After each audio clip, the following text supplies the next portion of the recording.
Today, I'm so excited because brand new webinar, never shared not even a single slide of this content before.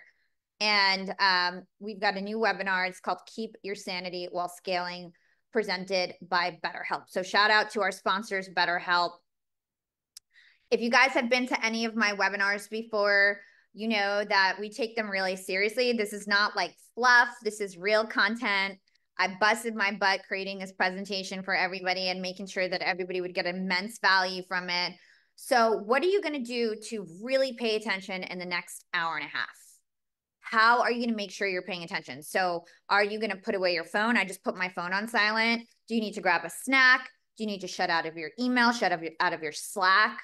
What are you going to do to make the most out of today's agenda? Once you know that, put it in the chat, type your commitment in the chat, and then type your name and your date. So make a commitment to yourself that you are going to pay attention today. Okay, so a little bit about me. If you guys don't know who I am, I'm Hala Taha, the host of Young and Profiting Podcast. It's a #1 entrepreneurship podcast and business podcast across all apps. I'm sure a lot of you guys are listeners, but if you've never listened to my podcast, if you like this webinar, you will love my podcast because almost all the content that I got is from the people that I interview, all my mentors and guests that come on the show. I'm also an entrepreneur. I'm the CEO and founder of Yap Media. It's an award-winning social media and podcast production agency.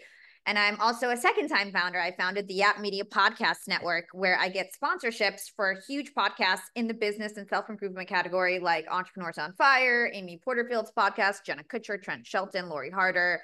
I've got a lot of the biggest podcasts in my network, and we're now the #1 business and self-improvement podcast network.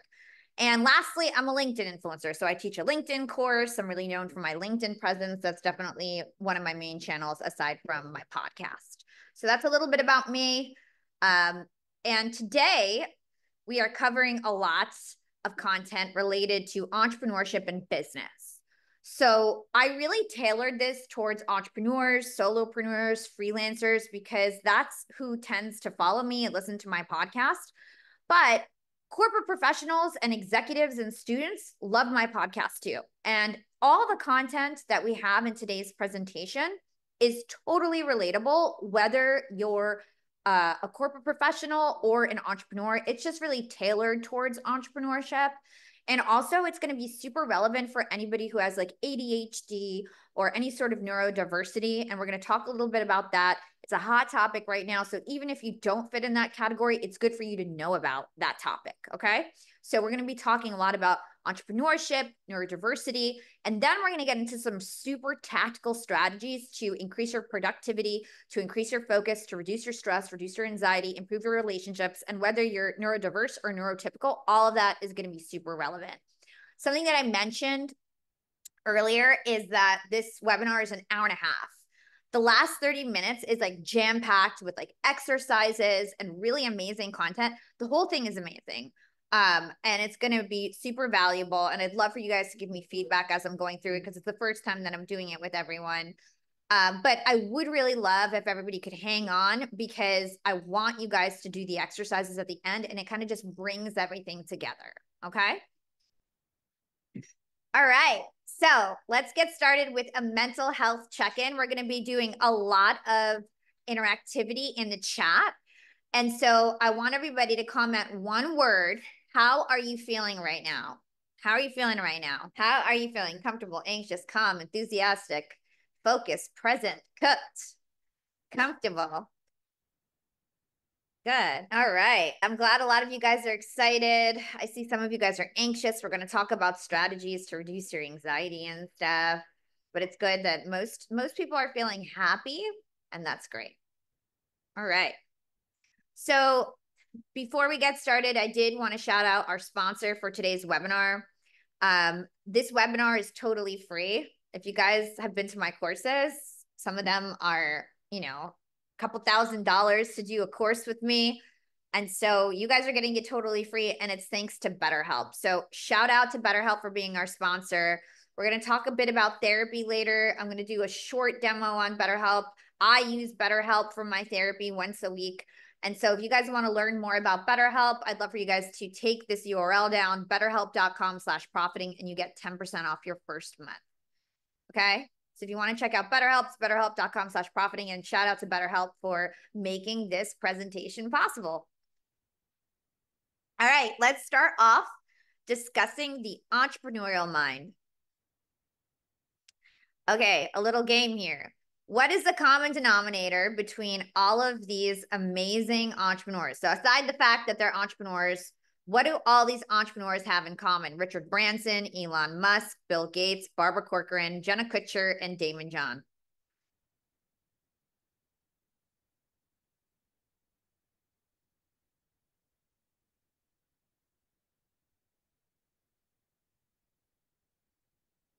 All right, we got a lot of answers. Took action, growth mindset, bold, creative, commitment, had vision, entrepreneur, they're go-getters, think differently, brave, ADHD, highly experienced, continuous learning, smiles. All right. Let's give everybody a chance to kind of put in their answers. I see people are still trickling in, guys. If you just got in, you need a pen and paper, all right? So make sure you get a pen and paper accessible for later on.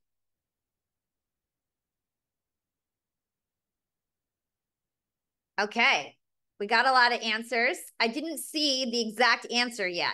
Nobody got it right. Some people got it partially right, but nobody got it right yet. All right, let's get the answer up. Someone else got it.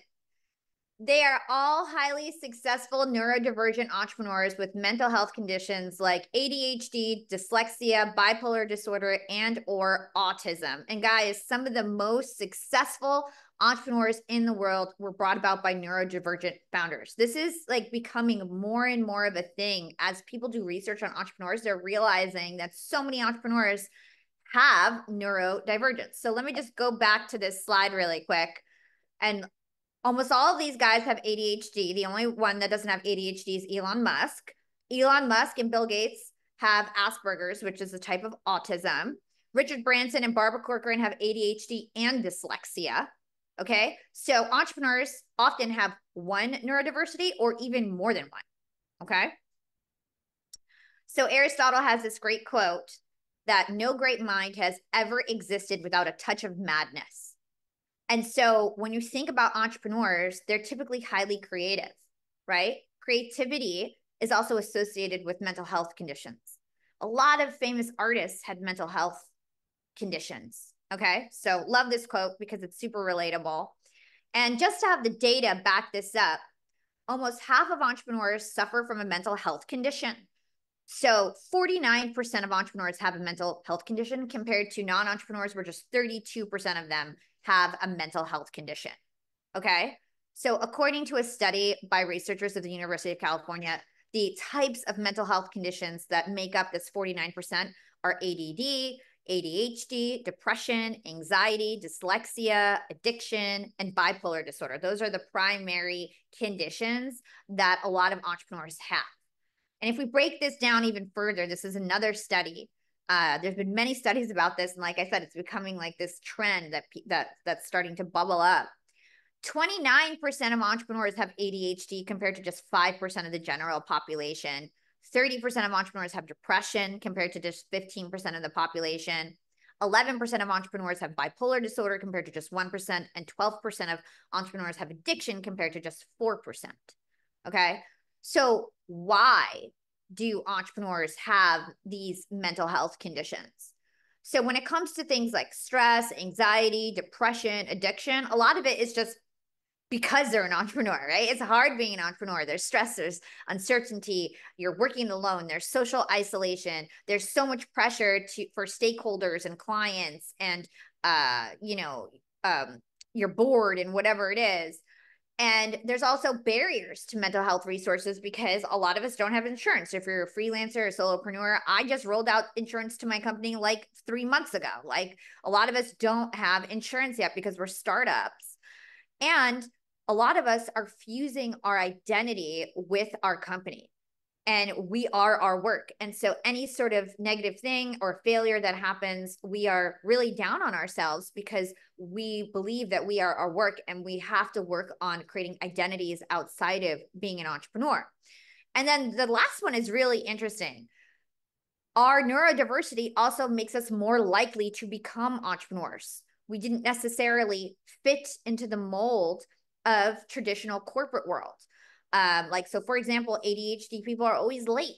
ADHD people might miss deadlines, but they've got amazing strengths like the ability to hyper focus and being extremely innovative, right? So a lot of the strengths of neurodiversity across ADHD, autism, bipolar disorder are really similar in terms of it's hyper focus, it's innovation, it's being able to problem solve, and all of those things make us good entrepreneurs.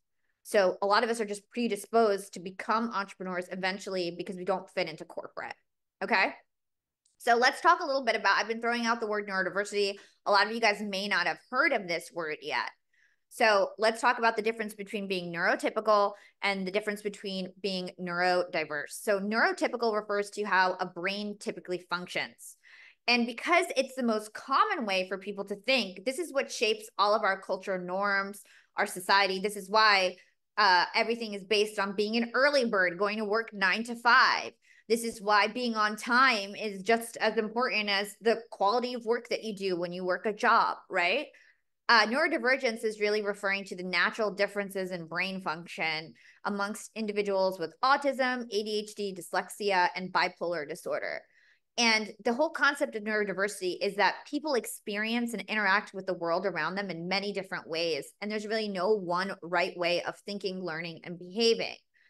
And so, for instance, ADHD, it's not a disorder. It's not a dysfunction.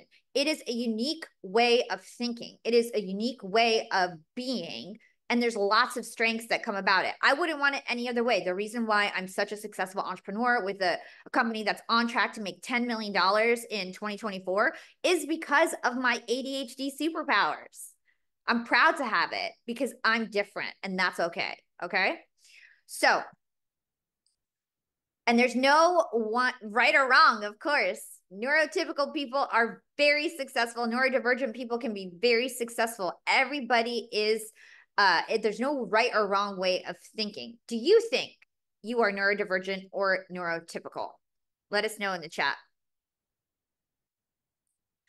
By the way, I'm undiagnosed ADHD, and I have an ADHD coach and everything like that, but I'm token ADHD, the inattention type. If you don't know, we're going to go through some of the symptoms, like how do you know? Because as you're going to learn in a bit, something like ADHD is really a spectrum. All right. You can have a little bit of ADHD. You can have a lot of ADHD. It's sort of like a spectrum. Okay. All right. Society favors neurotypical workers. Okay, I alluded to this already, but school, the way that school is set up, the way that companies are set up, they're really for people who can maintain sustained, effortful focus and attention to repetitive, low stimulation tasks. Whereas neurodiverse people really have a hard problem working on things that they don't have personal interest in. They have really low self-control in general, especially people with ADHD. And many traditional jobs require patience, persistence, organization, self-discipline, and the ability to work towards delayed or abstract rewards. Okay, so society favors neurotypical workers. Now, I just saw that it seemed like 85%. I didn't know if many people would be neurodivergent or neurotypical. I had no idea. It seems like a lot of you guys believe that you're neurodiverse. So if you're neurodiverse, or if you're not, I want to know, who are you? Are you an entrepreneur? Are you a corporate professional? Are you a student? Are you a corporate professional who wants to become an entrepreneur? What do you guys do? Let me know in the chat. I want to know who I'm talking to. And by the way, guys, I worked in corporate and I crushed it. I crushed my corporate career as somebody who was neurodiverse, but I had a lot of conversations with my manager about always being late and some of the things that I had a problem with. So let's talk about the good news, right? As neurodivergent entrepreneurs, we are working with our brains and not against our brains. We essentially get to lean into all of our strengths. People who are neurodiverse, like I mentioned, they're innovative, they're problem solving, they have high creativity. Also, We don't like being put in a box. We don't like this traditional structure. Some of us stay up really late. Like, I'm a night owl, guys. I can't fall asleep until 1 a.m. I'll be working until 1 a.m. I worked on this presentation on Monday till 3 a.m. because I get my best creative work done like super late at night and hyper focus at night. And so everybody's different. And this being an entrepreneur allows us to kind of lean into these really flexible work lives and do the best work that we do personally. And by the way, neurotypical colleagues make the best co-founders and executive teams.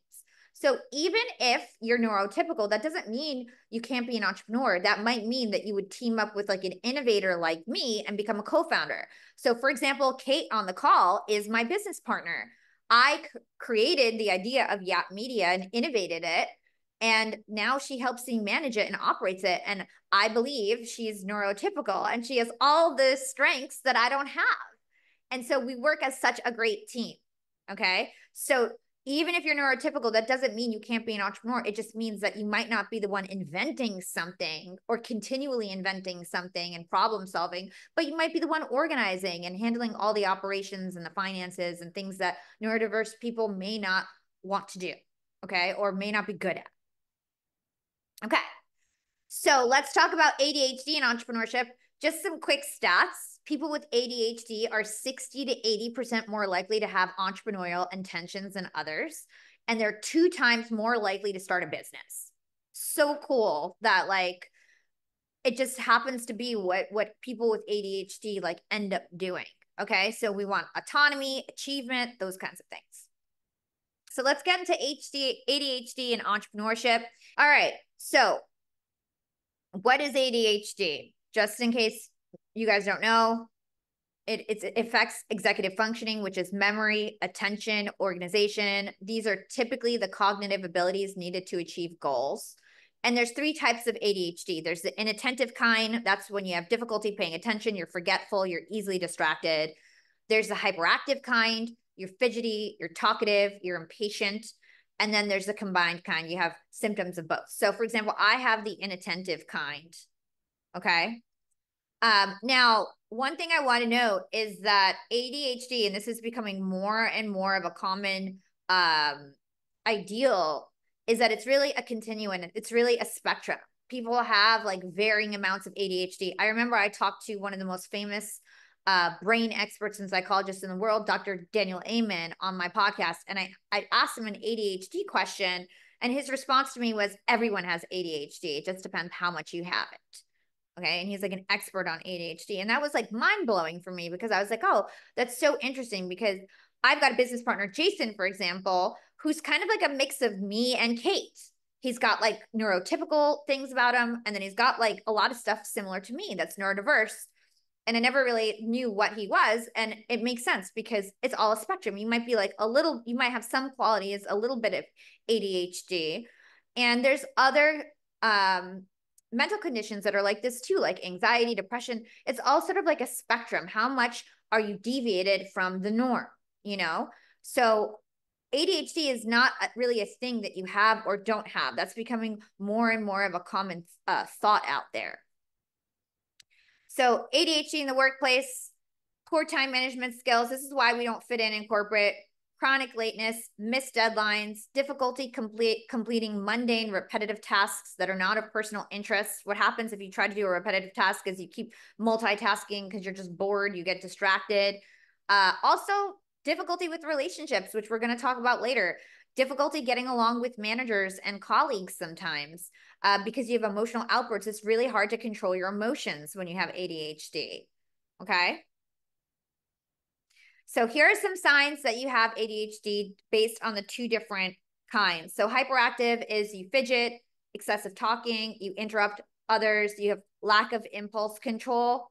Inattention, ADHD, you might have trouble with organization, especially with things you don't care about. So for example, I might be organized in something I care about, like a project, but if it's just like something I don't care about or it doesn't matter or no one's seeing it or judging me on it, I'll be disorganized. Forgetting instructions, losing track of time, being late, forgetful, misplaces and loses things, not listening well or paying attention. You might have like a doomsday pile, like one of your drawers just has like a bunch of crap and you don't even know what's in it. That's like an ADHD symptom. Trouble concentrating on repetitive work, emotional outbursts, poor emotional response, leaving some tasks unfinished, especially if you're not interested in it. So let's see. Like I said, ADHD is a spectrum. So do you resonate with any of these symptoms? Let me know in the chat. Which one of these symptoms do you guys have? Another symptom is like you buy things and you already have them. Like I'll have like 8, contact solutions, even though I'll go to the store and buy more because I'll forget that I have them. And like that's a symptom of it not remembering what you have. Awesome. Okay. I see a lot of people are relating to this, which is great. Okay, we're going to move on. So let's talk about some neurodiversity superpowers. Okay, what are the superpowers of ADHD, autism, bipolar disorder? So ADHD superpowers. Like I mentioned before, I'm so happy I have ADHD because I feel like it makes me uniquely me. And I think very differently from other people. And I have strengths that make me unique and successful. High energy, alertness, full of ideas and innovative, strong problem-solving abilities, risk takers. We take proactive leaps of faith. We can hyper-focus and do intense work for long periods. Guys, when I'm focused, I feel like I get 4 hours of work done in 10 minutes. Like I can really get things done fast. I just might procrastinate till the last minute. Resilient and resourceful, ability to see opportunities that people don't see, comfortable in chaos, highly curious, more likely to be optimistic, which is also why people with ADHD tend to be late. We often think we have more time than we do. And we're just optimistic about how much it's going to take to complete a task. So very optimistic. Okay. So always remember that your weaknesses can also be your greatest strengths. All right, autism spectrum disorder, very different superpowers. Again, this is something that is on a spectrum. They literally call it autism spectrum disorder. Some of the most famous entrepreneurs in the world, like Bill Gates and Elon Musk, have Asperger's, a type of autism. So higher rates of giftedness. People with autism often are really good at mathematics, music, art, okay? The ability to focus really well, attention to detail. I have 2 employees at Yap that are on the spectrum. My favorite employees. They are so motivated. They are so skilled and gifted in their specific area. They get obsessed with being the best they possibly can in the thing that they're experts on. They never make a mistake. They are doing lots of like QA type stuff. And they don't get bored with really repetitive work. It's stimulating for them. They like it. They like being sort of perfect, right? Such a good thing that you need in a business is people who are good at being at really repetitive attention to detail tasks, right? Very strong work ethic, very loyal, enhanced memory skills, superior problem solving, really good at constructing systems and operations, and very good at pattern recognition. So again, lots of strengths. And if you're an employer, for example, you really want to consider having neurodiverse workers, okay? You want to have people who have different ways of thinking in your organization. Now, bipolar disorder, this is really associated with high creativity and art. So some of the most famous artists like Vincent van Gogh, Scott Fitzgerald, Ernest Hemingway, Tchaikovsky, they all have bipolar disorder. So very artistic, very creative, high ambition, increased risk-taking, tenacity. Actually, all neurodiverse people have tenacity and resilience because we grew up being different, learning in school and at traditional jobs that we didn't really fit in, and we had to learn to overcome those obstacles. So a lot of people that have neurodiversity are resilient. They know how to adapt. They have tenacity and grit. That is also like common across everybody with neurodiversity. Also, people with bipolar are really outgoing. They're extroverted and they're really open personalities. All right, so those are some of the superpowers, but our superpowers can also become our kryptonite. There is a high price of hustle. So I love this quote from Elon Musk. He says, running a startup is like chewing glass and staring into the abyss. After a while, you stop staring, but the glass chewing never ends. All right.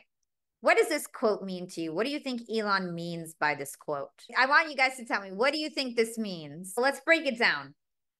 running a startup is like chewing glass. So really what he means here, and I watched a video where he literally breaks down what he meant. You need to work on the problem your company needs you to work on, not the things that you want to work on. Okay. So as an entrepreneur, you're constantly in the know of everything that's going wrong in your business. You have the insider information. You know all the little things that are broken in your business. You also know all the things that only you can work on, right? It's things that you can't delegate, unfortunately. You're the only one who has the knowledge. You're the only one that can work on it and make it right. And there's all these things that are out there that you want to work on. You want to innovate. You want to create new. You want to like work on things that are fun, that you enjoy. But unfortunately, you have to work on the problems your company needs you to work on, not the ones that you want to work on. This is what chewing glass is. Okay. And if you're neurodiverse, the hardest thing is to chew glass. The hardest thing is to do things that you don't want to do, because you want to have dopamine. You need dopamine. Your brain works differently. You can't just be okay working on things you don't want to do. So we need to combat this. This is what I'm going to talk about in the productivity section of today's class. Okay. And staring into the abyss. This is that you feel the pressure that your company is constantly facing extermination. So 90% of all startups fail, and 80% of them fail within 5 years. And what he means by chewing glass never ends and the staring into the abyss does is because eventually, if you chew glass and do what you need to do, you get a foundation, you get some cash flow, you get some padding, you save up for emergencies. And then suddenly, even if something goes wrong, you're not going to face extermination, right? But the first 2-3 years of entrepreneurship is this. Running a startup is like chewing glass and staring into the abyss. Okay. So that's what he means by this quote. So let's talk about why entrepreneurs are so stressed out.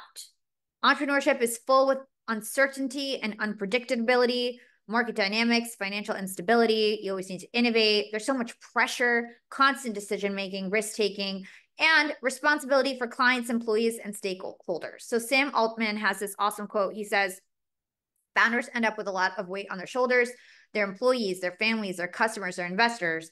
And we have to make everybody happy. Your family wants more time. Your business needs more time. Your clients want cheaper prices. Your employees want more pay, right? It's hard to keep everybody happy, and it's all on your shoulders. Leads to some high stress. So what are you most stressed about right now in your business or in your job? What are you most stressed about? Burnout, finances, clients, cash flow, financial instability, generating more income to fail. All right, let's talk about some of the dark sides of passion, guys. So like I mentioned, one of the things that make neurodiverse people awesome is that we're like highly passionate, highly creative, but there's a dark side of passion. The more passionate about your business you are, the more that you usually self-identify with your business and you're emotionally dependent on your work, the more likely you're going to suffer from burnout. Okay? Because you're working late hours, you're exhausted, you're not spending time with friends and family, you're not exercising, you're not eating right. And that's going to lead to health issues, stress, burnout, anxiety. In fact, 25% of entrepreneurs say they are burnt out. 95% of entrepreneurs are unsure of how to create an adequate work-life balance. Okay. 70% of entrepreneurs feel lonely throughout the journey. 62% of entrepreneurs feel they're sacrificing their present lives for future success. Let's talk about why entrepreneurs are lonely. So first of all, working excessive hours and blurring the boundaries between work and professional life. So we spend less time with friends, family, kids, 60% time less time with spouses, 58% less time with kids, 73% less time with friends and family. We need to change those numbers so that we can be more balanced. On top of that, we're socially isolated. We often work from home. We often work by ourselves. When we're starting, we often have small teams. We don't have the same work balance where you go into the office and you've got 100 people you could become friends with. Okay. Also, if you've got neurodiverse conditions, you have it even worse. So for example, somebody like me with ADHD, I have trouble paying attention to conversations. I'm forgetful of anniversaries and birthdays, and I've lost friends because they don't forgive me for that. I'm late to events. I might have poor emotional response. If I'm upset, I can't control my emotions as much as I'd like to. It's something I'm always have to work on.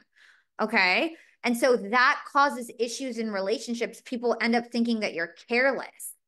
Okay.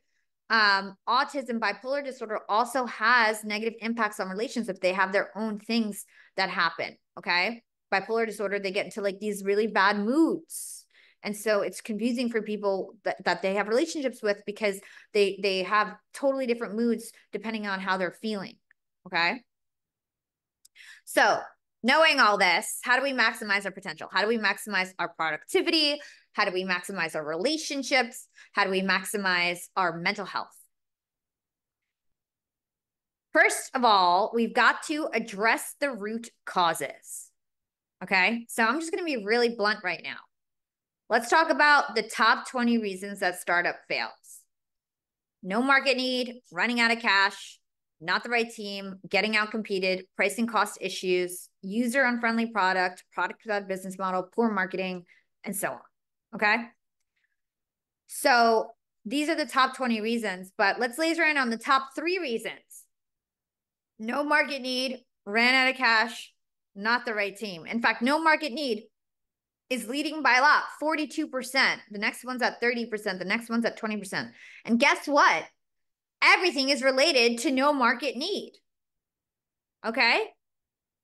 That's the main reason. If you calculate all of this, it's like 80% of the reason why startups fail, or 90%, is because of no market need, because no market demand is no money and not being able to afford or attract the right team.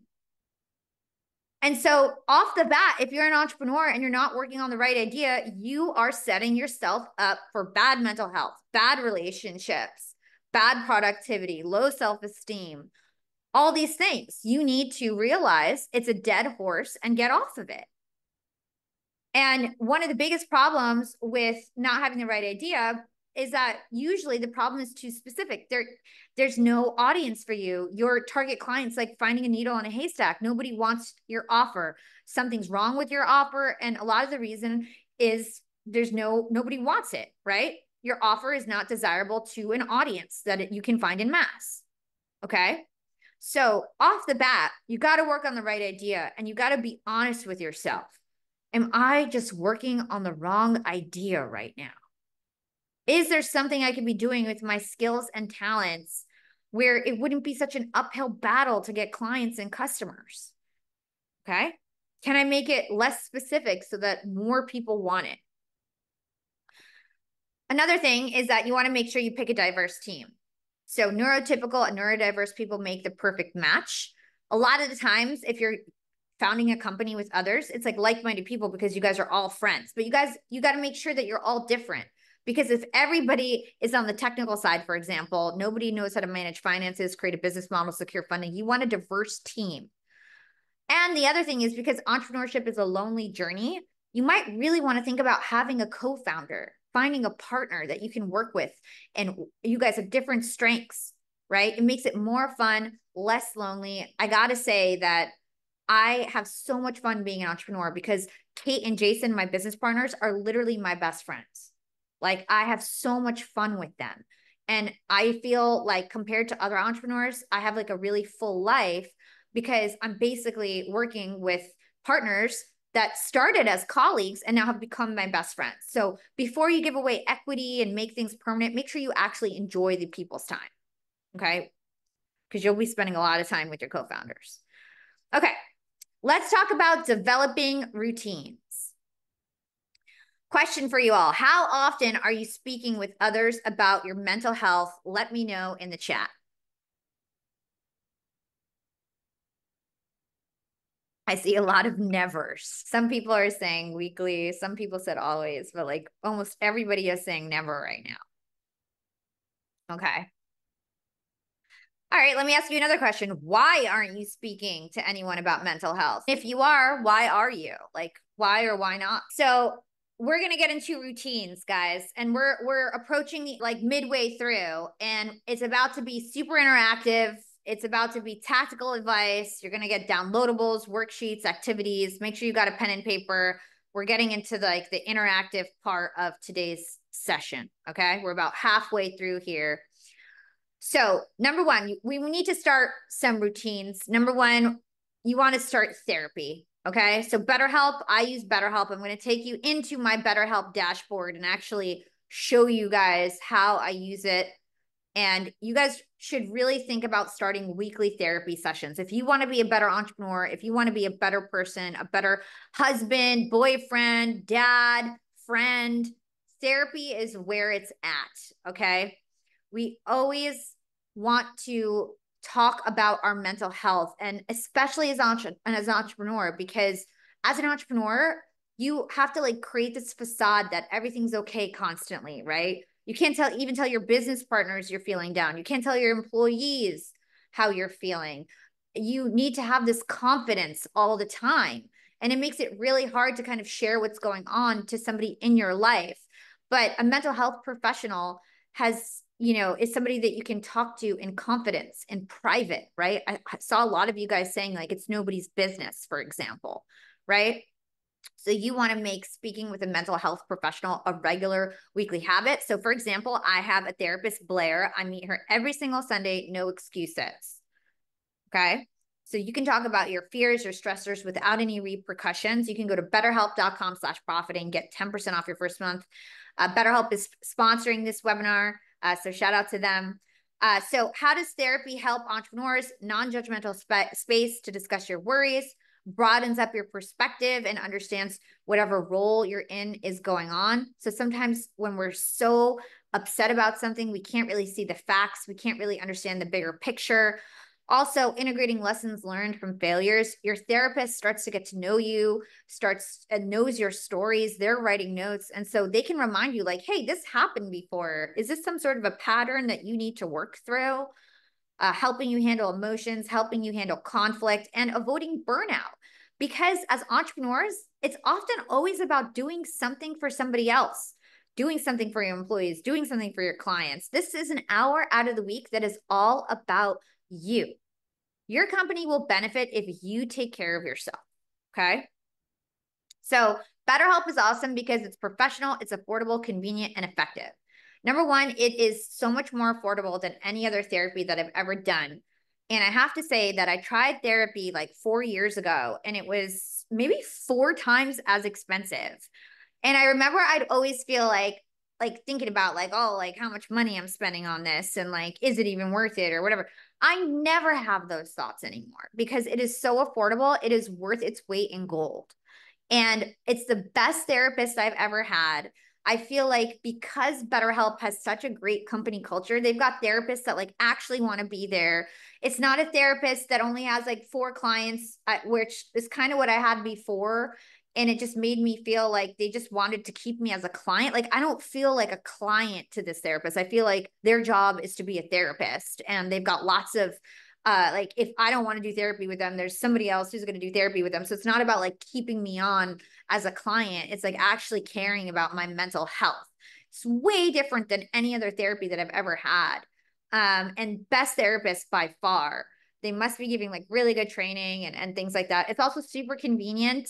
You can do it at your own time. You actually like are scheduling it in the app, which I'll show you in a bit. In the past, when I had a therapist, I'd have to like go back and forth on text, and it was like super annoying to try to find a time, and it'd always have to be the same time. I can literally change whatever time I want each week. I keep it on Sunday, and I change whatever time I want on Sunday. And it's effective, right? There's millions of people who have used BetterHelp to get happy, okay? So I'm going to just take you guys literally into my BetterHelp. Just show you guys what it's like. Okay, so this is what the BetterHelp dashboard looks like. So this is what BetterHelp looks like. So you can chat with your therapist here. This is my awesome therapist, Blair. Okay, when you're scheduling, you just go in here, you like pick the calendar, you pick the date, you pick your times, right? And you can book your sessions. If you need to cancel, you just cancel. It's so simple, right? You can do video calls, you can do phone calls and chat. I prefer to do phone calls because I like to like multitask and like do stuff like clean while I'm talking to her and stuff like that. So I like to just do like a phone call. And then you can also look at classes, right? So especially if you're going through something like a breakup or you've got something specific, they have all these classes all the time. So like if you like webinars, for example, you'll love BetterHelp because they just have like all these webinars all the time. So for example, I went through a breakup and I was like so upset. And I remember one weekend, I just like went to all these breakup relationship classes and like was just trying to make myself feel better by being around other people who are going through the same thing. Okay. Another thing that you can do is, in addition to your once a week therapy, you can join group therapy sessions. So like if you want extra therapy and you want to do some group sessions, you can also do that. So that's just a little bit about BetterHelp. It's so easy to use. Again, it's the best therapy that I've ever done. I never promote anything that I don't support. So if you guys want to try BetterHelp, go to betterhelp.com/profiting. You can get 10% off your first month. That is the number one routine that I would recommend to start off with, is getting your weekly therapy sessions. Okay, so let's move on to the next routine, weekly and daily prioritization. So you guys need to learn to ruthlessly prioritize and block out specific time to complete tasks so you can focus on projects that truly matter, so that you can chew glass. You got to prioritize. What do you want to work on? What do you have to work on? And McKinsey found that 52% of executives said they spent their time, only 52% of executives said that how they spent their time matched their organization's priorities. So that's not good. We need to learn how to prioritize. So Benjamin Hardy, who you got to get familiar with because he's going to show up a bunch in the presentation. He is an organizational psychologist. He's an expert on productivity. And he says 10x is easier than 2x. All right. Sounds counterintuitive. How could 10x be easier than 2x? Because if you want to grow exponentially, you can't just do double of everything you're doing now. Could you imagine if you just doubled everything you're doing now? You would just get burnt out. You can't just double everything you're doing. That's impossible. However, what if you leaned into the things that really worked? What if you got smarter about the way you worked? And that's how you actually 10x. It's doing the 20% of the work that's going to get you 80% of the results. That's going to 10x your results. Okay. So the Pareto principle, you guys have probably heard of it, the 80-20 rule. 80% of results come from 20% of your actions. So when you really think about it, you've got to remember 10x is easier than 2x. You can't just double all your work. You've got to work smarter. Okay. You don't want to get burnt out. So the 80-20 rule. How do you waste your time? By doing the wrong things. Okay. You're just not working on the wrong things. They're counterproductive. By not doing the right things. You know what you need to do. You're just not doing it. Okay. Or you don't know what the right things are. By doing the right things in the wrong way, you're multitasking. You're not paying attention. You don't have the skills and deliberate practice. And also from not learning from our experiences. You might be doing the right things, but you're just never getting any better. You might need to slow down, pay attention. You might need to get some training. You might need to delegate, get a business partner, somebody else who can do the tasks more efficiently, can do it better than you. Okay. So these are ways you might be wasting your time. Now, this is what I use every single week. And I'm about to give you guys a free downloadable for a lot of stuff that I'm about to go over, which is pretty cool. Okay. So I do this every single week, not only for my work life, but for my personal life. What is urgent and important that I need to do this week? What is non-urgent and important that I need to schedule for upcoming weeks? What is urgent and non-important that I need to delegate or outsource? What is non-urgent and non-important that I need to drop for now? Okay. I do this every single week for my work and personal life so that I can keep myself on track and make sure that I'm always doing the things that I need to do. Okay. Now, every single morning, we do something at Yap called a daily hustler huddle. Okay. It's basically a mental health and productivity tracker. So if you guys want to download this, Kate can put it in the chat. It's youngandprofiting.co/tracker. You can make a copy to download it. And so every single day, start off your morning. How do you feel today? What's your one word open? What are you grateful for today? What is your business high, personal high, or recognition? Who do you want to recognize today? So for example, you might say, I'm so happy that we closed so many deals this week. You might say, I just learned how to make sourdough bread and it's really cool. You might say, I want to recognize Kate for helping me put on the BetterHelp webinar, right? What are you grateful for today, this morning? Did you hit your goals from yesterday? Keeping yourself accountable, making sure that if you need to reorganize because you didn't hit your goals from yesterday, did you hit your goals from yesterday? What are your 3 to 5 work goals for today? And what are your 3 goals for your health and relationships today? Okay. So again, as entrepreneurs, we're constantly deprioritizing ourselves, our own health, our own mental health, our own relationships. And this can be routine. So it might be go to my therapy session, go to my gym class at 7:30, make sure I spend time with, help my kid with their homework, right? What are your 3 goals today for your health and relationships? And like I said, those can be routines. And what's your one word close? After you did this activity every single morning, which takes less than 10 minutes, 15 minutes max, how do you feel? Now, a pro tip, if you have co-founders, if you have a team, you can do this together every single morning. So for example, me, Jason, and Kate do this every single morning at 8:30 a.m. together. It keeps us aligned. It's like a gratitude practice. It helps us understand how each of us are feeling that day. And by the end of it, we all feel better and ready to go, right? Then I do it again with my marketing and sales team later on in the day. We do like a shortened version. Okay. So I'm just going to take you guys to the worksheet. So you just go here, you make a copy. And this is for you guys. So you've got your matrix that you can use every single week. And then you have your productivity tracker. Now you can just make a copy of this every week, or you could just keep adding to it and just like editing your work life I just kind of just edit this every single week. And then you can go back in your history and see like what the previous week was. So however you want to do it, but it's really, really useful. And it just kind of calms you, clears you because you just know what's going on. So hopefully you guys like it. We call this the ruthless prioritization matrix. And then this is the hustler huddle. So we made this up at Yap Media. So hopefully it goes viral and everybody's doing a hustler huddle with themselves or their team. All right. So and I have another downloadable for you guys because one of the keys about being successful is actually knowing what you have to do. And whenever you have a project, you want to break your projects into smaller tasks. You want to chunk your projects, right? It's not enough to just have this big goal, create a website. That's not enough detail. And you're going to get overwhelmed. You're going to procrastinate. You're not going to be motivated because it's just too big to tackle. You need to chunk everything down. You need to also, it really just helps with like really making sure you understand the project. You understand every single step that you need to take. I'm always telling my team, okay, you've got this project. What are all the little steps? I want every single little step that you need to take to complete this project. So we have another downloadable for you guys.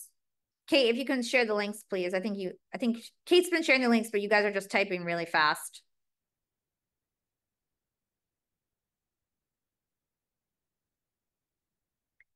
Okay, so we have this downloadable now. This is a project plan with a little gamified aspect to it. So over here, you just put the due date and today's date, and it gamifies it for you. It tells you how many days you have left to complete. And then you can also do that for all the different tasks. Okay. The other thing is that it's colorful, and for an ADHD brain, especially, we love colors and visualization. Okay. So you guys can use this as well. Every time you have a project, just create a new tab at the bottom. Make sure you like think through all your tasks, your subtasks. And then the idea is every single day when you're every single week, when you're looking at what you have to do, you're going into your project tracker and you're looking at what are the high priority stuff that's not done yet. All right. Oh, I did all the high priority stuff. What's all the medium level stuff that's not done yet? And it just helps you kind of keep everything aligned, right? You've got your projects with all your tasks and your subtasks. And now you've got your prioritization matrix. You're trying to figure out what you're doing this week, what's next week, what are you delegating to your team? And it helps you just keep everything on track. And guys, writing things down itself gets things out of your head, right? David Allen came on my show. He's the founder of the Getting Things Done system. And he taught me about open loops, right? if you don't write something down, it just stays in your brain as an open loop. It actually like literally keeps you up at night because you haven't gotten out of your brain and written it down. So even just the action of writing it down de-stresses you. Okay. So very important routines to start. Let me know if you guys are going to start on these routines. All right. Short little movie here. Were you listening to me, Neo? Or were you looking at the woman in the red dress? I was. You forget. Who's it? All right. So this is from The Matrix. Let's talk about the woman in the red dress. So at every level of business, the woman in the red dress becomes sexier and sexier and sexier, and you have to resist her. The woman in the red dress is the things you want to do, but you have to be chewing glass instead, okay? And at first, the no's are going to be small, all right? At first, the no's might be like, no, I'm sorry, I can't go to this event. No, I'm sorry, I can't watch TV. No, I'm sorry, I can't go to this meeting. And then you might have to say, no, I'm sorry, I don't want to invest in this billion-dollar idea. No, I don't want to write a book. So for me, for example, I have Penguin Random House and Hatchet Group and all these people asking me to write a book, emailing me all the time. And I want to so bad, but I didn't say I would do that. And that's not in my plans right now. I have so many things to do. I really want to write a book. I know in the future I want to write a book, but I can't do that right now. I need to chew glass. Successful entrepreneurship is not sexy, okay? And the vast majority of success as an entrepreneur is doing the things you know you shouldn't be doing but aren't, aka chewing glass. So I want to help you guys learn how to chew glass in a less painful way, okay? So first of all, you got to learn how to say no, and you got to get comfortable with saying no, because behind every no is a deeper yes to what you actually want and need to do. Okay. So if you could distill down focus, and I got this actually from Alex Hormozy. Okay. He also came on my podcast. Focus is saying no to everything that is not what you said you would do. All right. So you have this new priority matrix where every week you're ruthlessly prioritizing what is absolutely the things that I have to do this week. That means that if something happens during the week or the day that is not what you said you would do, you've got to say no. And through your head all day, you should be running this filter in your head. Is this what I said I would do? Is this what I said I would do today? No. Okay, no, I can't do it. I'm sorry. And it feels bad at first because we don't like to disappoint people. But you can say no with grace. And really, you've got to remember that saying no is saying yes to yourself and your goals. Okay. So let's think about it for a second. What is one thing you're going to start saying no to?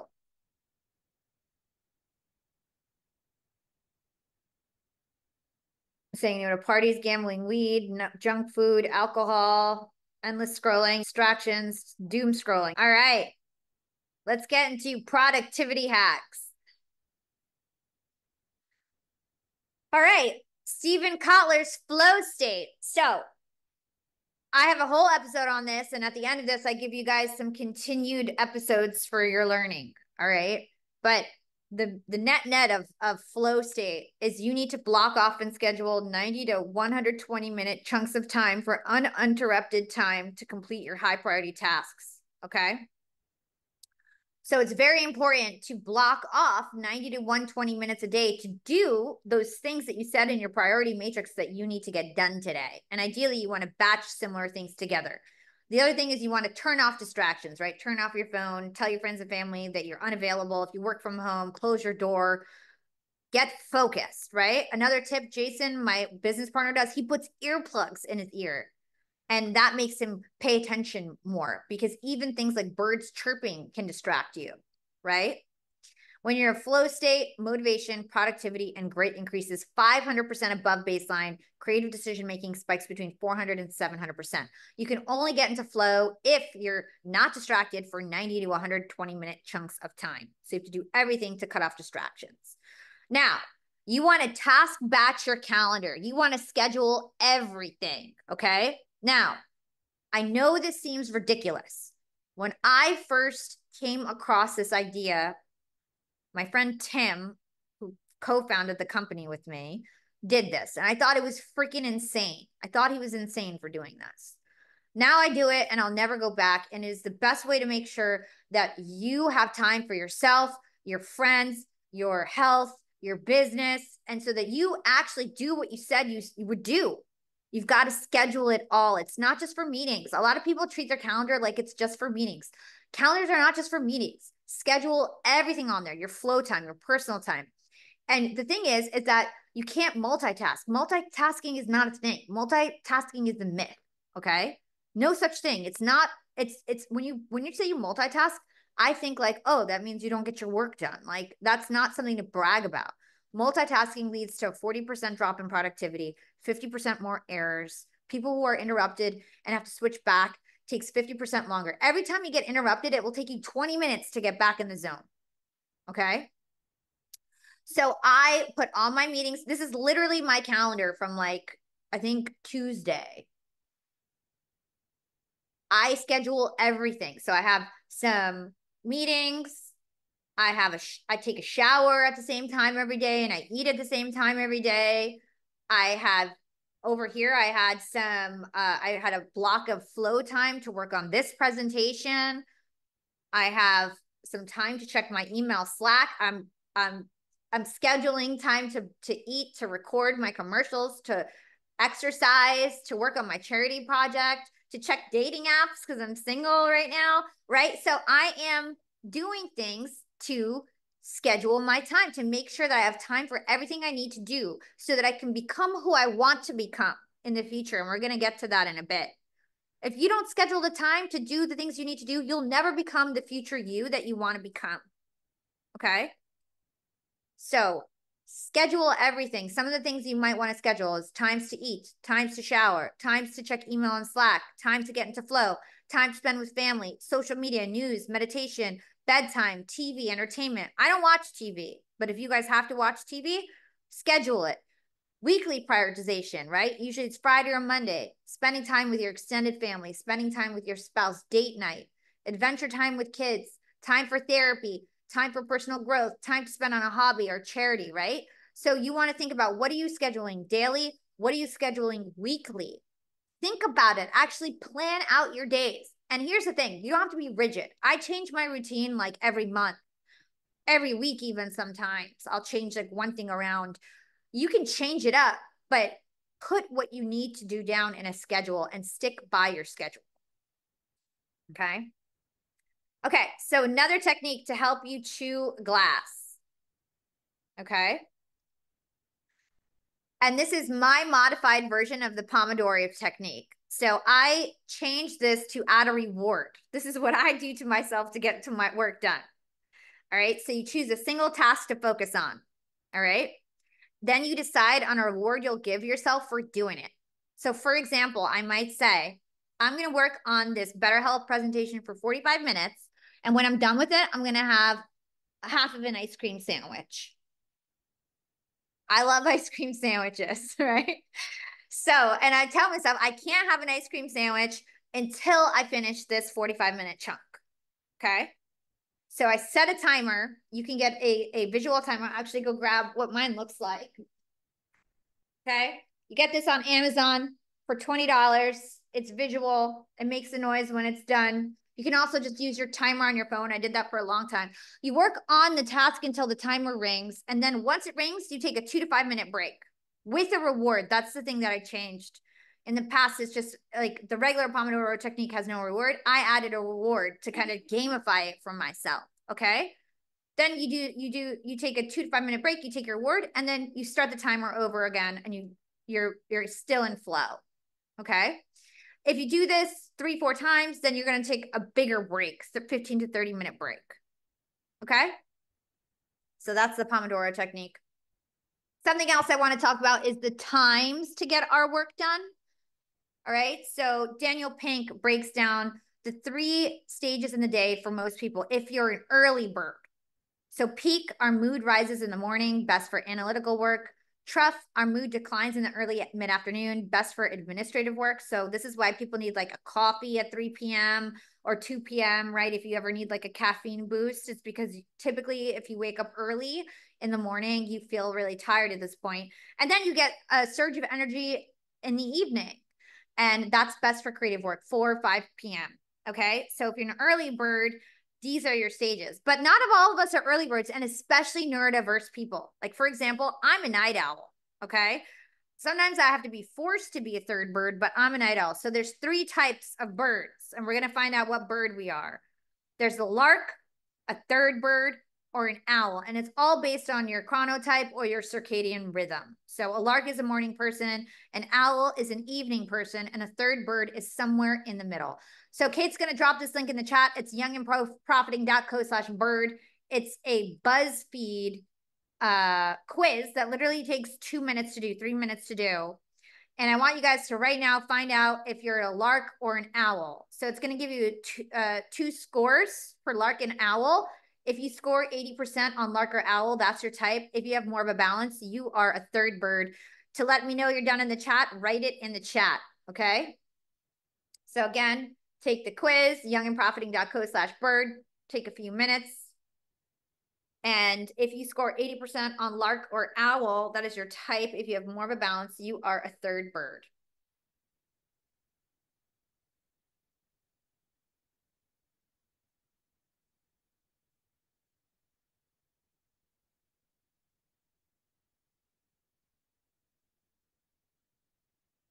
Quincy, maybe you're a third bird. Take the quiz.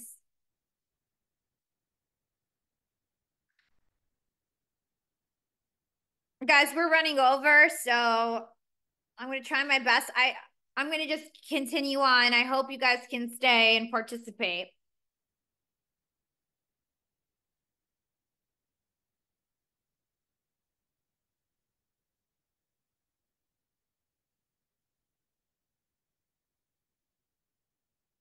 All right, we got third birds. We got a lark.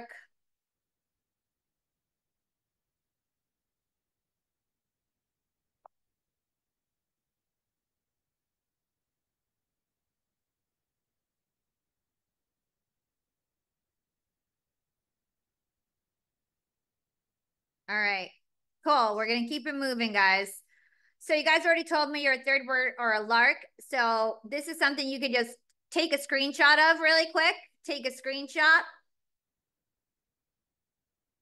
And you can know when is the right things to do something based on your type.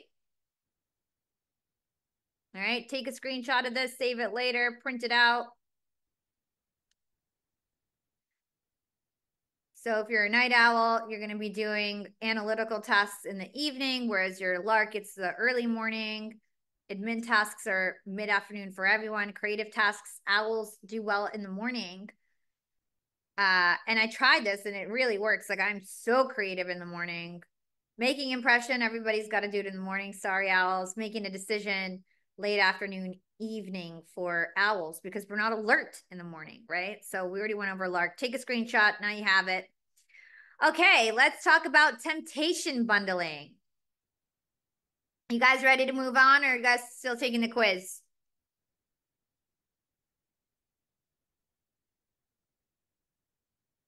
No, you're a third bird, Jen. You're a third bird. Okay. All right, temptation bundling. So I learned this from Katie Milkman.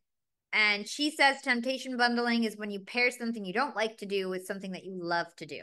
It's a great strategy. So, for example, only watching your favorite TV show while you fold laundry, only listening to your favorite podcast while you exercise, only eating your favorite snack while you pay your bills, only getting a pedicure while checking your email, only scrolling your social media if you wake up by 6 a.m. So temptation bundling can help make unpleasant tasks seem less stressful, increasing the chances of doing these tasks. The key is that you only allow yourself to do the thing you love if you're doing the thing that you hate. Okay? So, for the sake of time, we're going to skip this exercise because I think there's another exercise I want to do with you guys that's more important. Okay? But take a screenshot if you guys want to do this exercise. So the 5-minute bundle exercise is basically in a 2-column list. You're going to write down the pleasures you enjoy and the temptations you want to do. And in column 2, you're going to write down the tasks and behaviors that you should be doing, but often procrastinate on. Okay. And then you're going to write down as many behaviors as possible. And then you're going to want to link one of your instantly gratifying wants and behaviors with something that you should be doing. So since we're running out of time, I'm going to save time here. And instead, we'll send out this exercise in an email so that you guys can do it on your own. All right. So think about your temptation bundles. Some last tips for chewing glass, and we're going to get onto some mental health stuff, is gamify your tasks. So can I finish this task in 25 minutes? One of my favorite things to do every morning to keep my kitchen and desk space clean is I play a game. Can I clean my kitchen by the time my coffee is finished brewing? I do this with everything. Can I clean my whole house by the time this laundry is done? Anything that has some sort of timer, I'm like gamifying and like making myself do some sort of chore, because otherwise it's really hard for me to do it. Can I read 20 pages of a book today? Another thing I love is, like, let's say you end a meeting early, or you've got like a 5-minute break or a 10-minute break in between your next meeting. Can I squeeze this task before? Can I do this email in 5 minutes before my next meeting? You know, can I call my mom in this 10 minutes before my next meeting, right? So like if you have little chunks of time, kind of squeezing in something that you have to do and seeing if you could do it. Also breaking your projects into daily challenges you must complete to win the game. Okay. All right. My favorite part of today's presentation, reducing stress and anxiety. This, I think, is the most life-changing stuff that I'm about to go over, that I was most excited to go over with everyone. So let's talk about Benjamin Hardy's The Gap and the Gain. Okay. Most people, especially highly ambitious people, are unhappy because of how they measure their progress. Okay. As entrepreneurs, we're constantly measuring ourselves on new goalposts. Our goals are constantly moving and moving and moving and moving. When I first had the idea to start a podcast, first I wanted to launch my podcast. Then I wanted to get 10,000 downloads. Then I wanted to be the top, top 200 podcaster. Then I wanted to be a top 10 podcaster. Then I wanted to have a podcast network. Then I wanted to and the goal just keeps moving and moving and moving. And if you're always measuring yourself against your future self, against this ideal that you have, against your top competitor, you're always in the gap. You're always thinking of yourself as a loser who's not there yet. You're always thinking about everything that you aren't yet, right? So Benjamin says that we need to measure ourselves against our past selves. When we measure ourselves against our past selves instead of our future selves, now we're in the gain. Now we're doing gain thinking. Because think about it. You are so much different than you were last year, 5 years ago, 10 years ago. You've gone so far. So again, with my example, I'm a top 100 podcast. 6 years ago, I didn't even have a podcast. I've 1,000x my progress since then. And that makes me feel really good and positive. And when you feel really good and positive, you attract more of that in your life. Okay. So measuring your current self versus your former self has enormous psychological benefits, but you don't want to stay there for too long. You need to also think about your future. Okay. So if you want to be happy, if you want to be content, if you want to be not stressed, not anxious, you need to have a happy past and an exciting future. That is the formula. You need to have a happy past and an exciting future. Okay. So let's talk about reframing your past. This is so important. You can apply the Pareto principle, the 80-20 rule, to your past. Chances are that 80% of how you're framing your past is not really useful to you anymore. Okay.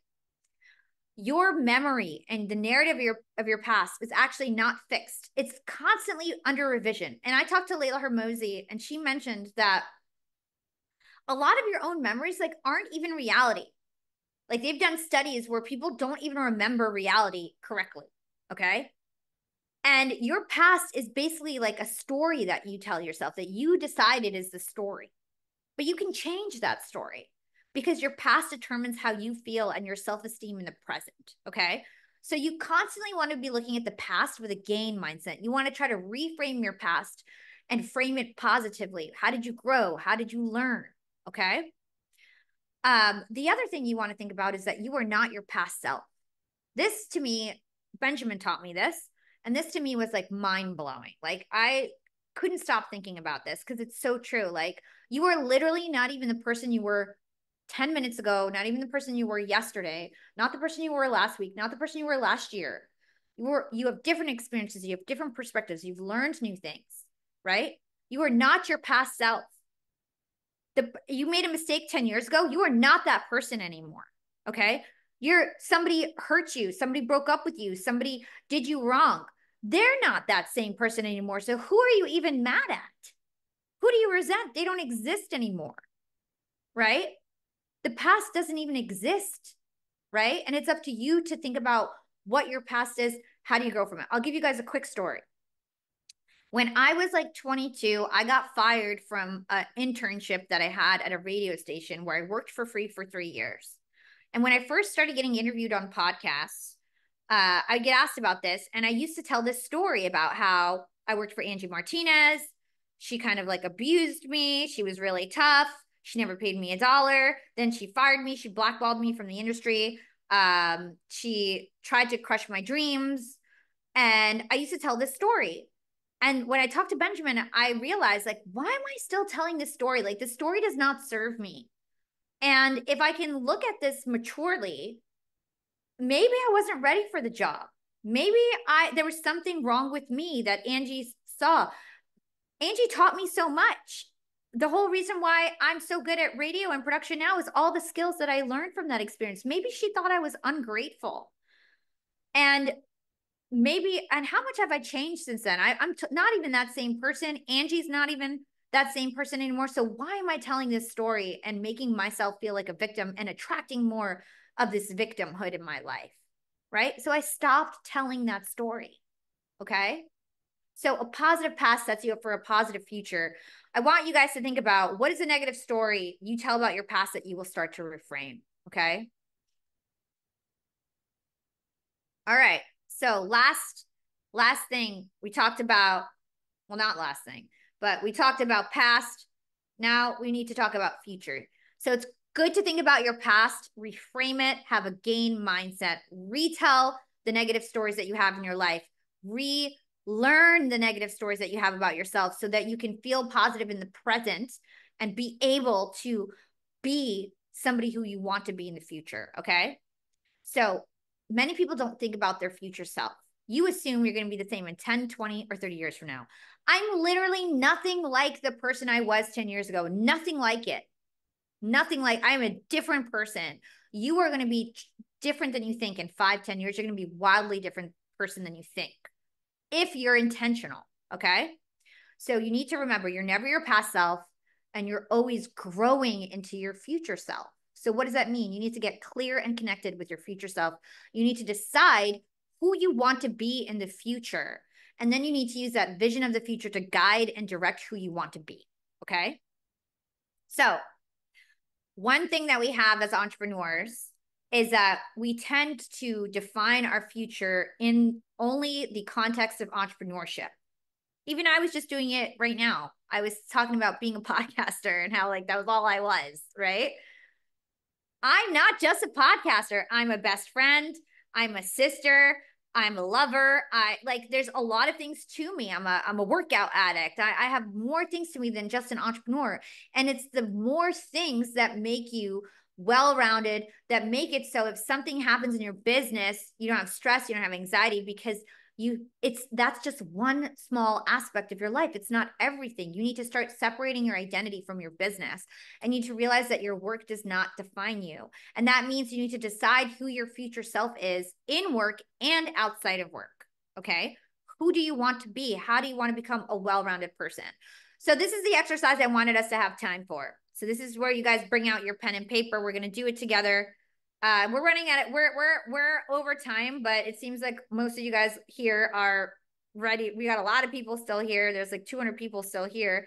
So it seems like you guys are ready to rock. I think I'm going to go over like 20 minutes, guys. So hopefully you guys can hang with me, do this exercise. So this is called the I am, I should, future you exercise. This is something I want everybody to do. So get out a pen and paper. Write a 2-column list. Write I am on the top of one column. Write I should on the top of the other column.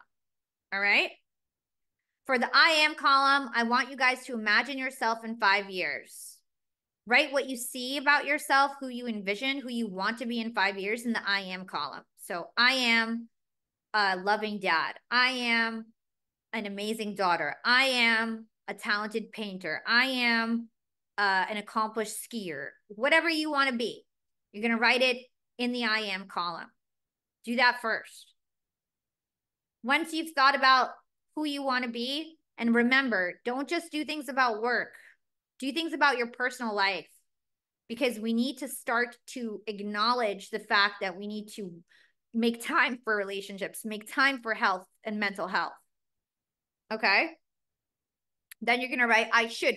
What are the things you should be doing now to be more like the person you want to become? And think of it as a daily, weekly, or monthly task. I'm a loving dad. I should drive to my son to school every day. I should spend 30 minutes every day doing homework with my son. Okay? I'm a talented painter. I should take a painting class at least once a month. I should practice painting every weekend. All right? Because then we're going to take those items as homework and put it in your weekly and daily and monthly tracker and schedule it in your calendar and become more of who you want to be, because it doesn't happen by accident. It happens by intention. Okay? So I am column, I should column, write down the adjective and persona, the thing you want to become more of: loving dad, loving mother, great sister, talented pianist, whatever the heck you want to be. And then what are the things you should be doing today in the present? And think of it as a daily, weekly, or monthly task to do this.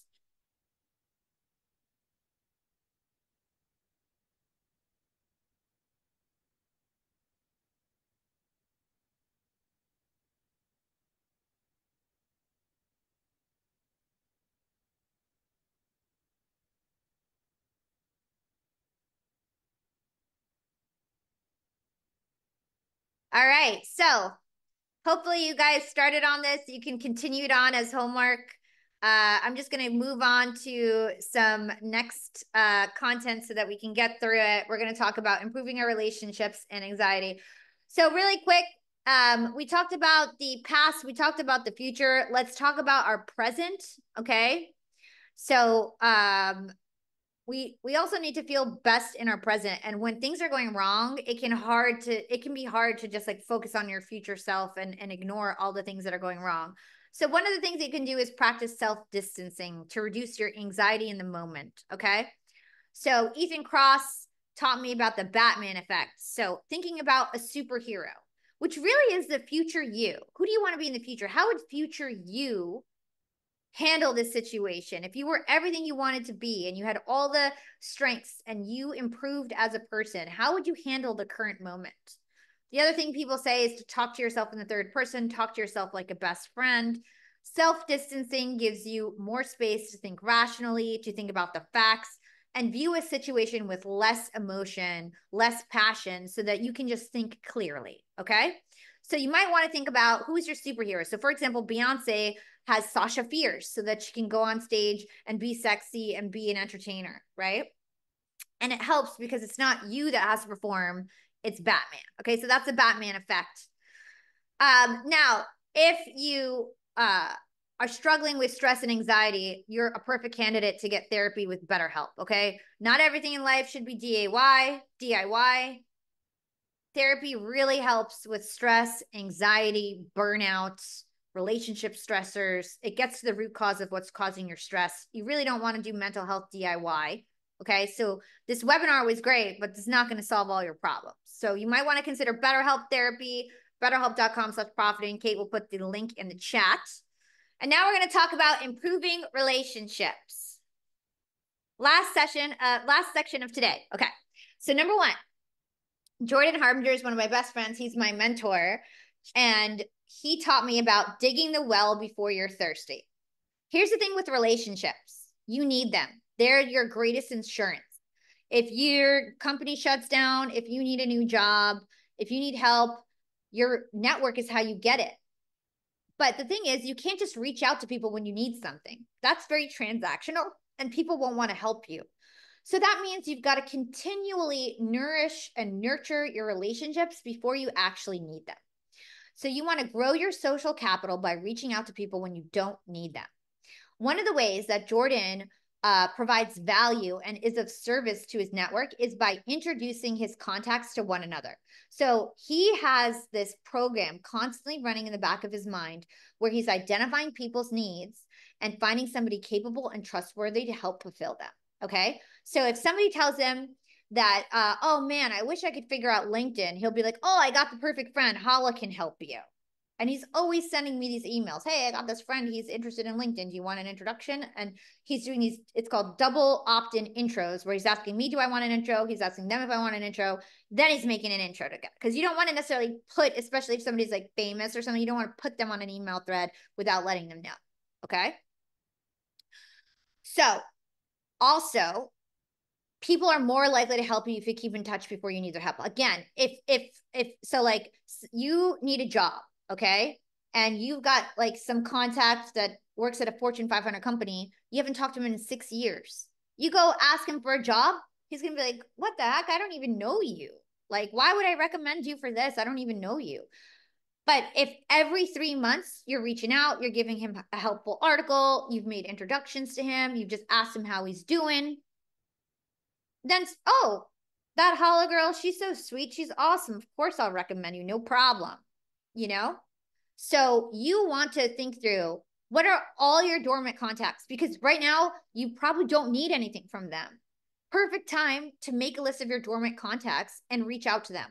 So go think back from your school times, from all your past jobs, from your neighbor's dad, whatever it is. Write down all your most important dormant contacts that you have and get their contact information and start creating a plan to rekindle that relationship before you need them. Dig the well before you're thirsty. Okay. Jordan also has an awesome practice called the Daily Connect 4 method. And he does this while he's like waiting online in Starbucks, walking to the gym. He just does it in his like free queue time, he calls it, right? So he basically gets 4 people from the bottom of his text messages, his social media DMs, or email every day to reconnect and just see what they need. And he sends them a very simple message. Hey, it's been a while. What's the latest with you?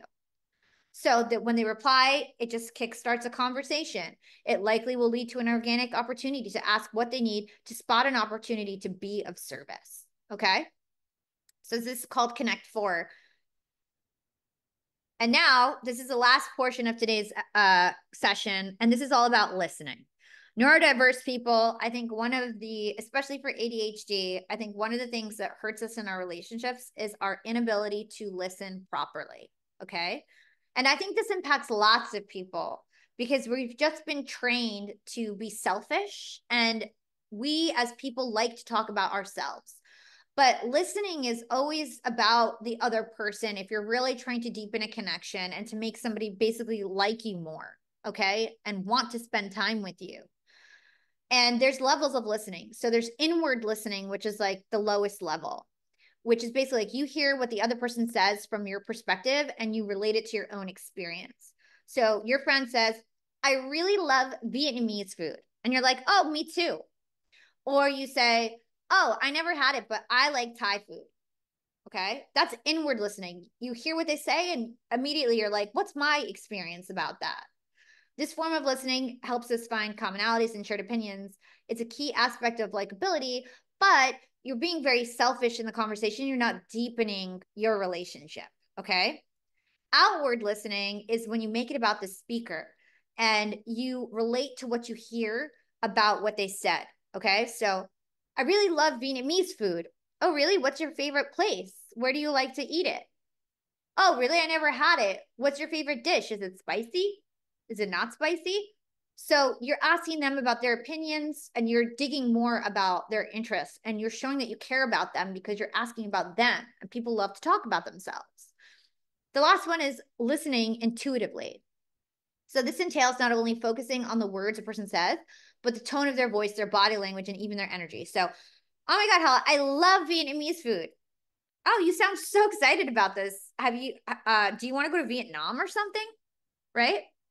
So like listening to what they say and realizing that there's more to what they're saying aside from just what they're saying, listening to their voice, their body language. Okay.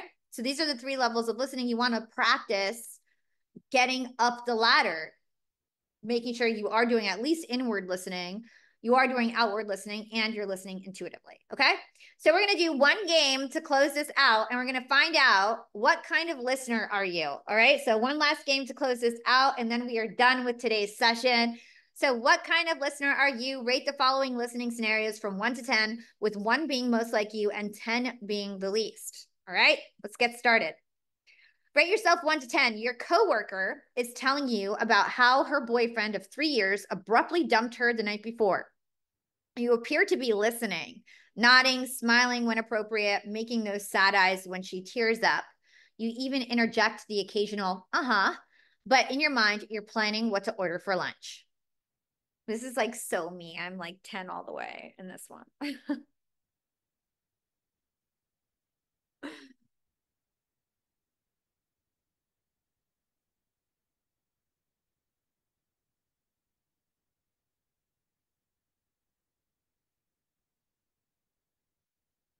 One means that you're not really like it, and 10 means you are like this.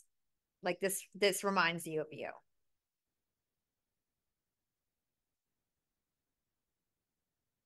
All right. If you scored highly on this, you're a faker. Okay. That's your listening style. You're a faker. On the surface, you appear to be fully engaged in what the other person is saying, but if they only knew you were thinking about your lunch, you're completely checked out and thinking about other topics when people are talking to you. This is like ADHD classic. All right.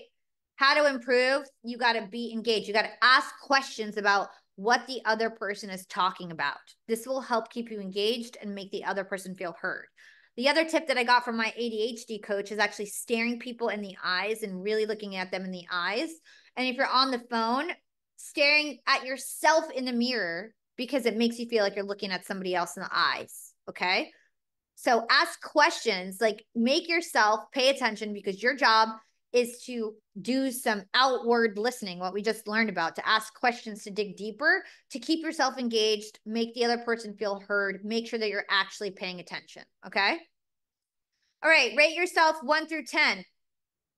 Your friend is telling you about a new marketing idea they want to pitch to their boss. You feed off their enthusiasm and start spurting out your own ideas. No need to wait for them to finish their thoughts or even pause to take a breath. You need to get all of your ideas out before you forget them, and your brilliance on this topic is lost forever.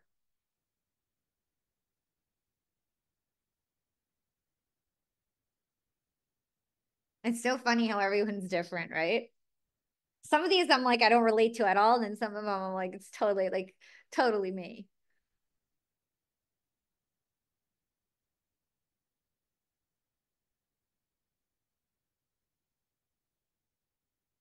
All right. There's still about 150 of you guys in here, but it's just delayed.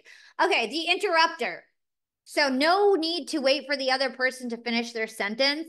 You've got something really important to say. You better get your thoughts out before you forget them. So how to improve? You've got to turn your attention away from your own ideas and switch your focus to the speaker. Try to understand their motivation instead of your own. Again, outward listening. Ask about them. Don't make it about you. If you want to deepen your relationships and make people like you more, want to spend more time with you, care about you as a friend, you can't just be interrupting people and not letting them speak, their thoughts. Okay. There's a time and place for you to give your ideas, not when somebody is having their own idea that they probably spent a lot more time thinking about than you. Okay. Your boss is presenting the next team project. Everyone else is paying attention, taking notes, but you just keep wondering, where's his logic? Does this even make sense? Why did she use that word? Your boss seems very excited about the new project, but her feelings are not important to you. You just want to understand the overall theme and logic of what she's talking about.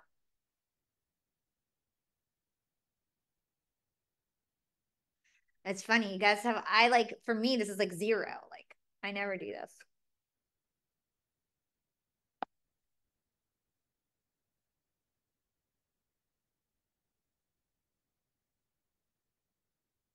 All right. So the logical listener. You can barely focus on what the other person is talking about because you are too busy trying to uncover the logic and pattern of what they're saying.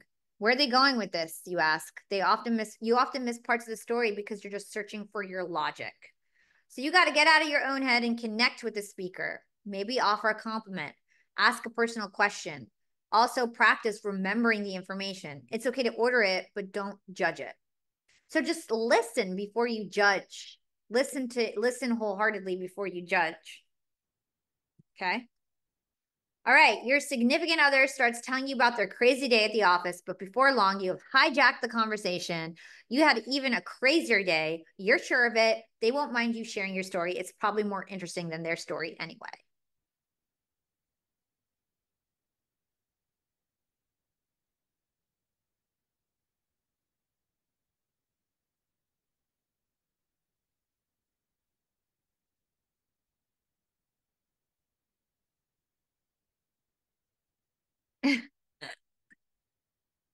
We got a lot of high scores in this one. You're the fisher. You listen to others while seeking out the perfect opportunity to jump in and show them how their story relates back to you. You often say things like, the same thing happened to me. Let me tell you about the time. How to improve. Fill that lull in the conversation with a question or clarification, or offer some words to show you understand their experience. Leave your ego out of the conversation and find other ways to feel good about yourself. Okay. Your son's teacher is explaining what she will be focusing on over the next quarter. While she's talking, you're thinking, what's wrong with this picture? I just know there's a flaw in her argument somewhere. I'm not argumentative. I just like a good debate. Okay. So you're just trying to figure out what's wrong with what she's saying.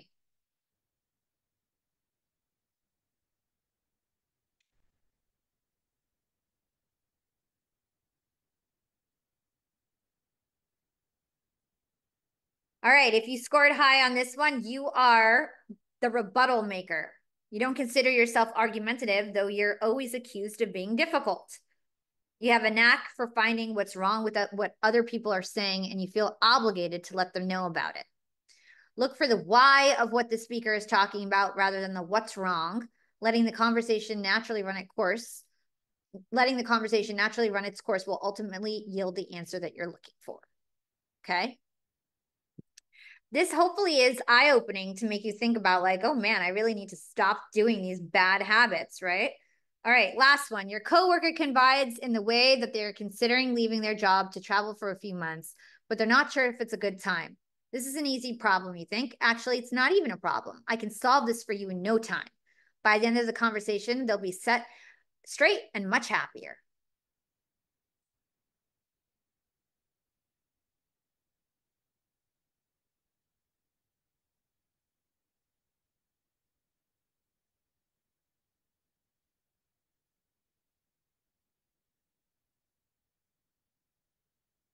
All right, we got some 10s, we got some low scores. You are the advice giver. You see yourself as a great giver of advice. You love to help other people with problems, even when they didn't even ask for guidance. You often don't even need to hear their full story to know what they should do. You're just that good. Kate, this reminds me of Tim. Practice sympathy instead of problem solving. Giving the other person room and time to find their own answer will be better for them and for the relationship between the two of you. You may even get a thanks for listening, right? Nobody likes to be given advice when they didn't ask for advice, especially if you don't know anything about the topic. You just want to listen, especially when somebody has a problem. Most of the time, they just want you to listen, okay? Unless they explicitly ask you for advice. All right, guys, that is the session. So one more last downloadable. A lot of this content I got from my podcast. So Kate, if you can put this downloadable in the chat, if you can also link to Young and Profiting Podcast. I've learned so much from my podcast. If you guys saw the effort that I put in this presentation, really quick, there's like 100 of you guys plus left, 150 almost. Who listens to Young and Profiting podcasts out of you guys? Are you guys listeners?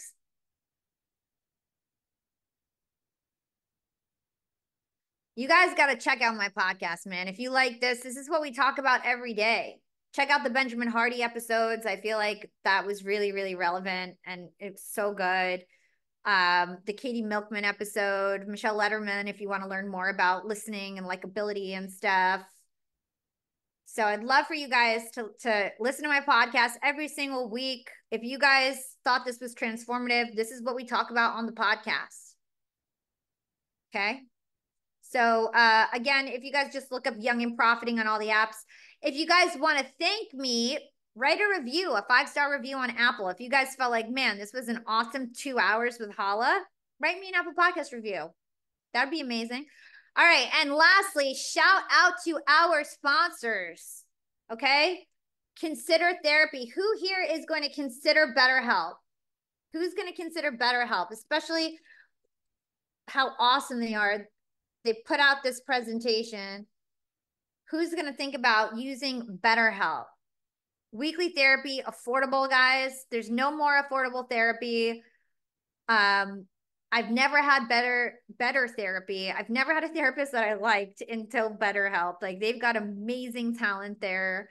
It's totally convenient. It's really based on my schedule, and it makes me a better entrepreneur. It makes me a better worker.